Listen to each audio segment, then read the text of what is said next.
Sir ମୁଁ ଟିକେ ଭିତରକୁ ଆସିପାରେ? ଆସନ୍ତୁ।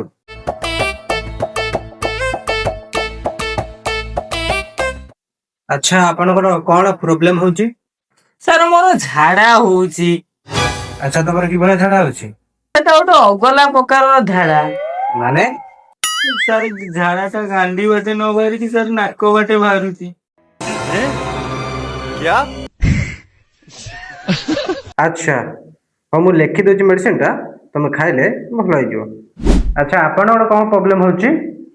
ସାର୍ ମୋ ଭାଇଙ୍କର ବହୁତ ଜୋରେ ପେଟ କାଟୁଛି ସାର୍। ମାନେ ମୁଁ କଣ କହୁଥିଲି କି ଆପଣ ଟିକେ କାଇଣ୍ଡଲି ଘରକୁ ଆସିବେ? ଓକେ ଚାଲନ୍ତୁ। ଆଚ୍ଛା ସାର୍ ଆପଣଙ୍କ ଟ୍ରିଟମେଣ୍ଟ ଫିସ୍ ଟା କେତେ? 300 ଟଙ୍କା।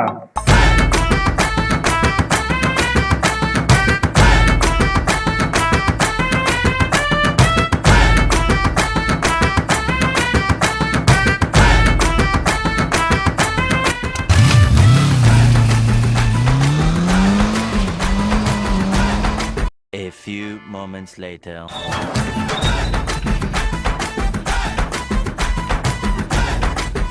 ଏଇ ସାର୍ ନିଅନ୍ତୁ ଆପଣଙ୍କ ପଇସାଟା।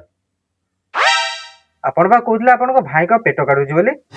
ନାଇଁ ସାର୍, ମୋ ଭାଇର ପେଟ କାଟୁନି।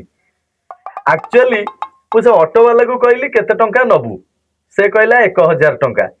ସାର୍ ଆପଣ ତ ମତେ 300 ଟଙ୍କାରେ ପହଞ୍ଚେଇ ଦେଲେ।